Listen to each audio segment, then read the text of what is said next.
It's time for another GURPS combat example, and this time I'm going to tackle a request. I was suggested to recreate the first combat from the Lost Mine of Phandelver, a 5e D&D adventure module. Personally, I have never played it, so this is my first experience with it. It is just 4 goblins ambushing the party of player characters on a forested road, with 2 dead horses lying about. At a first glance, this seems suicidal in GURPS. The goblins are too small and weak, but with strength values slightly above the racial average, and the advantage of surprise and numbers, they may still have a chance. I made 2 goblin archers and 2 goblin melee fighters, with falchions and shields. The party of player characters is supposed to be quite weak.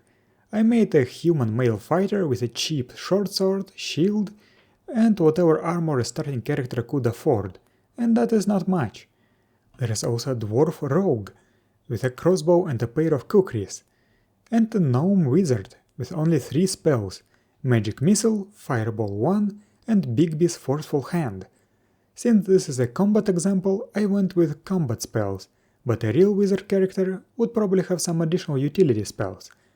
I deliberately made it so all the characters have different size modifier: SM plus 0 human, SM minus 1 dwarf, and SM minus 2 gnome, to show off how size modifiers interact. Before we even begin, we have to resolve the ambush. Are the PCs surprised? GURPS Basic set has rules for total and partial surprise, but they are somewhat questionable. Let's use the ambush rules from GURPS Dungeon Fantasy 16 Wilderness Adventures instead. For that, we roll a quick contest of the worth stealth skill among the goblins versus the best adjusted vision or hearing of the party. All the goblins have stealth 13, the highest vision and hearing of 12 belong to the gnome wizard. For this example, we'll assume that the encounter happens in broad daylight, even though if this were a real game, I would set an ambush when it's dark, so that the goblins could capitalize on their infravision. The quick contest results in a tie, and this means that the goblins are detected at a distance of 15 yards, and the PCs are not surprised. Second one. The fighter does an all-out defense improved block. Combat writ large says that this would actually block the line of sight between the goblins and the gnome wizard, but taking into account the extra elevation and the current unfortunate alignment of the hex grid, this will count as partial concealment. The dwarf rogue aims his crossbow at the western melee goblin. The melee goblins move 2 yards toward the PCs, because the slope is difficult terrain. The 2 archers aim at the dwarf rogue. We determined the current active spell of the gnome wizard randomly and got Fireball. While it may seem like a powerful spell, and it is, there is a lot of cover available, so the wizard takes a concentrate maneuver to switch to Magic Missile. Second 2. The fighter takes a step forward, still using all-out defense improved block. The rogue uses weight to shoot at the westernmost goblin as soon as he comes closer. The melee goblins move, triggering the rogue's weight maneuver. However, the trees block the line of sight here, preventing the shot from occurring. Also, the fighter is somewhat in the way too. The archer goblins keep aiming for an extra bonus to skill. The wizard uses the aim maneuver to lock on the eastern goblin archer. Second 3. The fighter stays in place using all-out defense improved block. The dwarf rogue moves 3 yards east to hide between the trees. This does break line of sight for the archers and ruins the accumulated aim bonuses. All the goblins move, and one of them runs out on the open road. The wizard casts Magic Missile, targeting the eastern archer. First he makes his casting roll. A Magic Missile appears and travels at move 4 towards its target. It will home in automatically, the wizard is free to move after this. He can even cast another Magic Missile, and this one will not disappear. Second 4. The fighter keeps using all-out defense improved block. The dwarf turns around and aims at the goblin on the road. The melee goblins move. The western archer goblin steps and aims at the dwarf rogue. The eastern goblin takes a step and shoots the wizard without aiming beforehand as an all-out attack determined, and he misses. The wizard casts another magic missile at the same target, but this time without locking on. The previous missile moves 4 yards, and the new one appears and moves to where the old one was before. Second 5. The fighter does the same all-out defense improved block, providing cover for the wizard. The dwarf rogue shoots the goblin on the road. Due to having the sure-footed perk, he doesn't take a penalty from bad footing on the slope. The rogue scores a potential hit, but the goblin blocks the shot successfully. However, the shield's defense bonus 2 makes a difference here, so the bolt hits the shield squarely. So first we roll damage, and we roll a 1. This is merely a glancing blow that is stopped by the shield's DR. Honestly, I was hoping for a good damage roll to show off the overpenetration rules, but alas. The melee goblins move further. The western archer steps and aims at the fighter. The eastern archer steps, successfully rolls fast draw arrow, and then reloads his bow. The wizard used the aim maneuver to lock on at the western goblin archer. He rolls a critical success on the lock on roll, but that doesn't actually do anything. Actually, it's also unclear if this roll should be unmodified or if it takes all the attack modifiers. The existing magic missiles move further, but do not hit anyone yet. Second 6.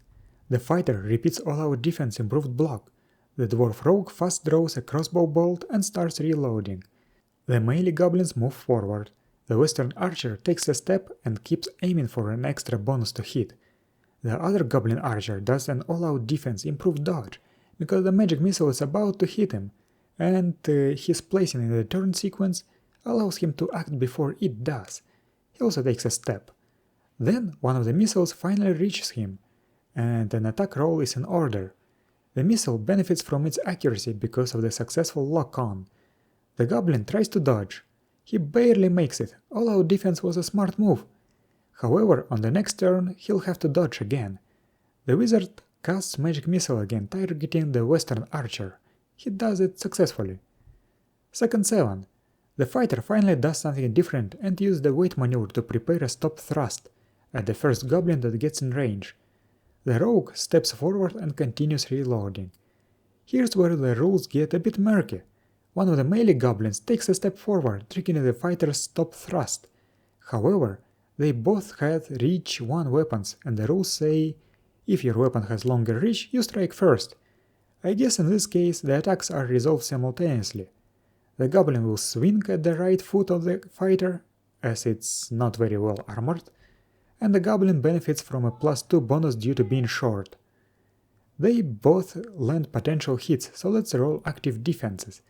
The fighter blocks successfully, but the goblin does not.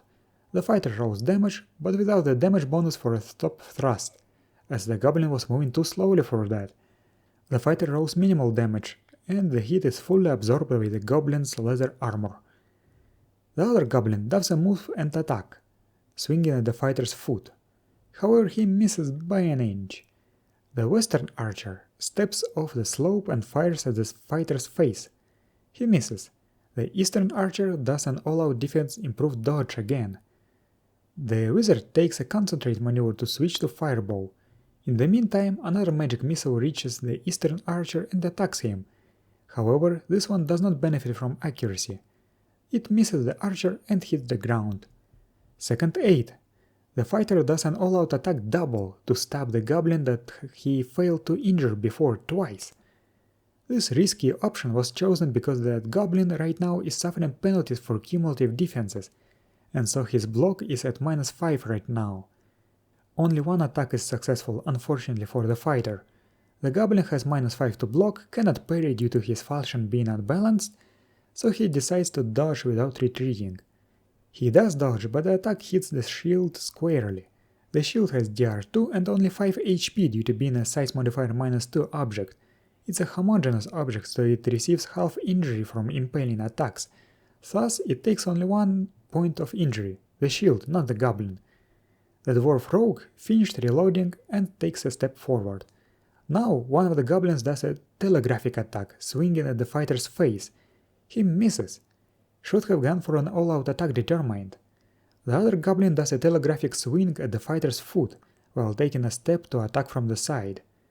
Due to a low damage roll, the blow is absorbed by the leather boots. The eastern archer aims at the dwarf. The western archer fast draws an arrow, then steps and readies his bow. The wizard takes a concentrate maneuver, beginning to cast fireball. This spell requires 2 seconds to cast. In the meantime, the magic missile reaches the goblin archer and attacks it. The goblin tries to dodge but fails. The magic missile rolls maximum damage, and the goblin takes 3 points of injury. Second 9. The fighter turns southwest and thrusts his short sword at the goblin to the left of him. The goblin blocks. That's another shield hit, and another -1 HP to the goblin's shield. The rogue shoots at the southernmost goblin, the one that has just used his shield to block, and the shot goes wide. One of the melee goblins turns to the fighter and slashes his foot with his falchion. The fighter uses his shield to block. The other goblin, seeing that the gnome beside him is in the throes of spellcasting, takes a step backwards and slashes at him. The wizard does a retreating dodge and evades the injury. However, now he has to make a will -3 roll to avoid losing concentration. He loses the spell, so now he'll have to start all over again. Also, it's a bit unclear. Do you pay the casting cost at the end of the casting or at the start? It's not stated clearly, but I think it's implied that you do that at the end. The western archer takes a step back and aims at the fighter. The eastern archer takes a step and shoots the rogue as an all-out attack determined. The rogue fails to dodge and takes an arrow to the torso. However, the goblin archers are very weak, so the arrow fails to penetrate DR 1. The wizard takes a concentrate maneuver to switch to Bigby's forceful hand. Second 10. The fighter steps south and slashes one of the goblins. The goblin tries to block but fails. Finally, a hit. This does not penetrate twice the DR of the goblin, so the cutting damage is converted to crushing damage. The goblin takes 2 points of injury. The rogue drops his crossbow and fast draws one of his kukris. He rolls a critical failure, so he drops the weapon. However, he still draws the other kukri normally, and steps towards one of the goblins. The injured goblin takes a step to attack the fighter from his weapon side, where he cannot use his shield to block. The goblin swings his falchion at the foot. He misses. The other goblin chases after the wizard and swings at him. The wizard yet again retreats and dodges successfully. The western archer takes a step and shoots at the fighter's face as an all-out attack determined. That's an unfortunate miss. The eastern archer takes a step forward, fast draws an arrow and readies his bow. The wizard casts Bigby's forceful hand, targeting the goblin that is fighting the fighter. There is a minimum range of 3 yards, so that's exactly 3 yards of distance, so everything is fine. The hand appears, and the wizard uses it to perform a shove. However, the hand misses. Second 11. The fighter faces north and swings at the goblin harassed by the Bigby's hand. He misses.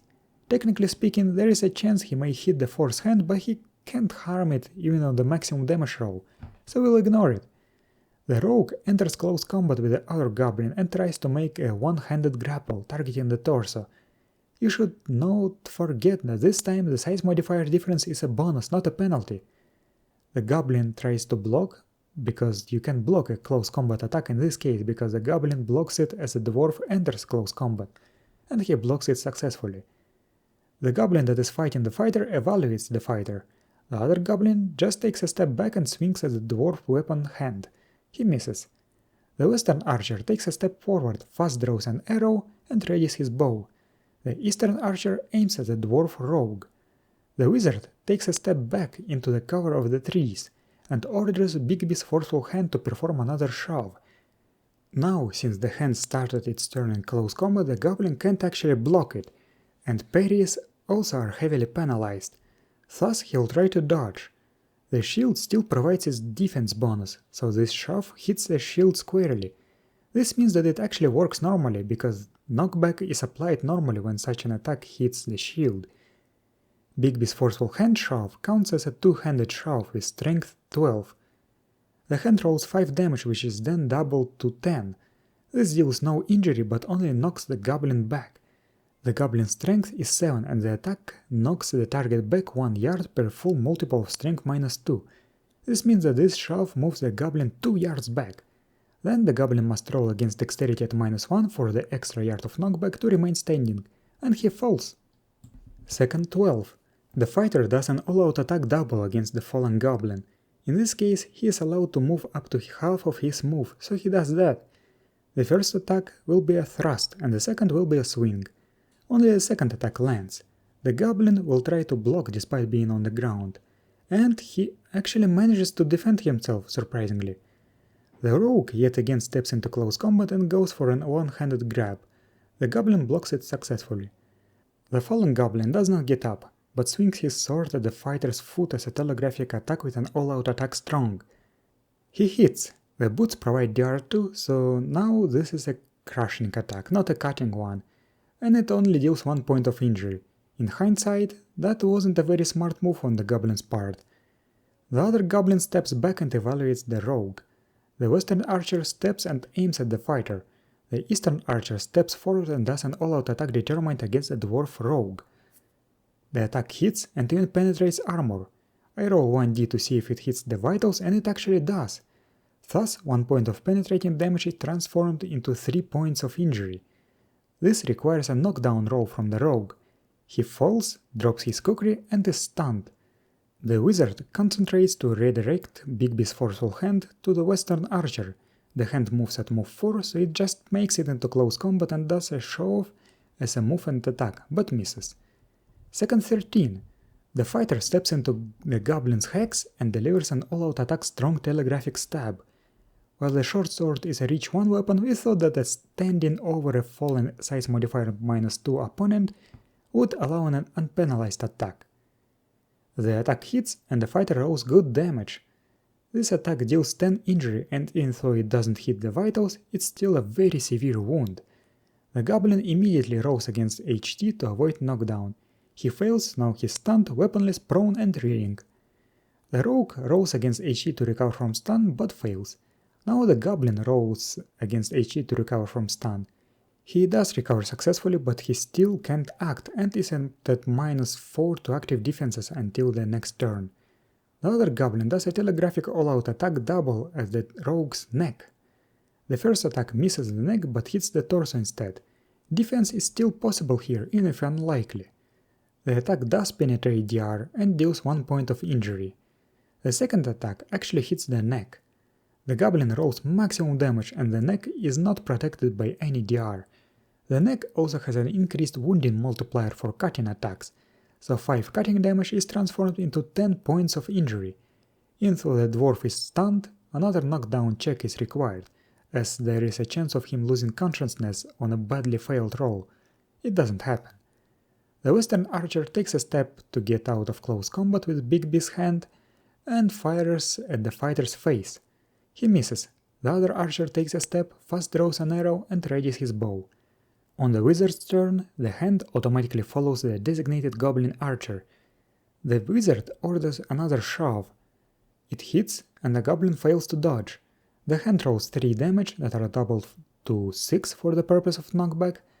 Thus, the Archer is flung only 1 yard away.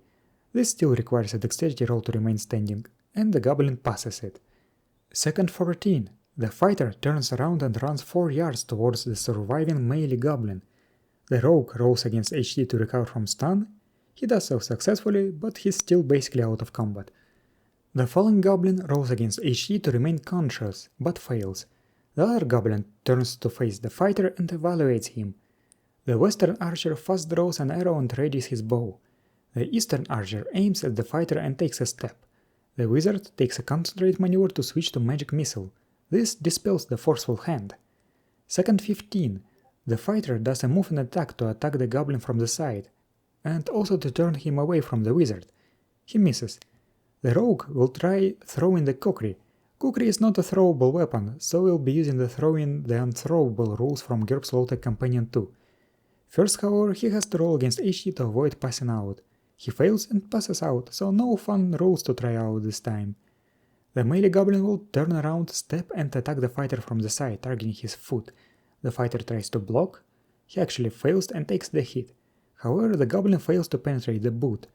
Both of the Archer Goblins aim at the fighter. The Wizard casts Magic Missile, targeting the melee Goblin. Second 16. The fighter does an all-out attack double by moving in a sort of straight line to the Goblin's side. Both attacks will be thrusts. This is the Goblin's weapon side, so the shield does not apply here. The only possible defense here is dodge. The Goblin fails to dodge the first attack and 1 point of impaling damage penetrates the DR, dealing 2 points of injury. On the second defense roll, the Goblin rolls a crit. This means that the fighter now has to roll on the critical miss table. The result says, the weapon turns in your hand, you must take an extra ready maneuver before you can use it again. The Goblin will turn to face the fighter and do a risky move, just hoping that the magic missile will miss him. He'll go for a telegraphic all-out attack determined at the fighter's unarmored face. He marvelously misses by 1, hitting the torso instead. However, he still rolls maximum damage that manages to penetrate DR3, but still counts only as 2 points of injury from crushing damage. Both archers will step and fire at the fighter's face as all-out attacks determined.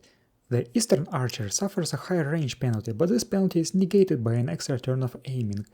The Western Archer hits the torso instead, but the arrow couldn't penetrate torso DR. The Eastern Archer gets the same roll, the arrow hits the torso, but does nothing. Then the magic missile attacks the Goblin from behind. Bad luck, it deals no damage. The wizard uses the aim maneuver to lock on at the Eastern Archer. Second 17.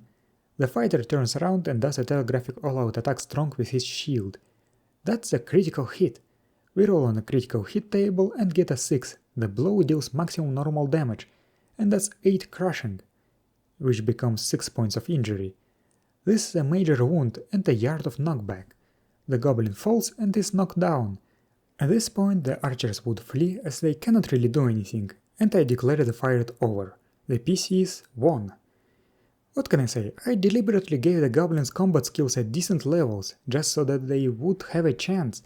You could see that the fight wasn't a one-sided stomp, but it definitely would be one if the Goblins had skills at 10 or 11, which is probably an appropriate skill level for them.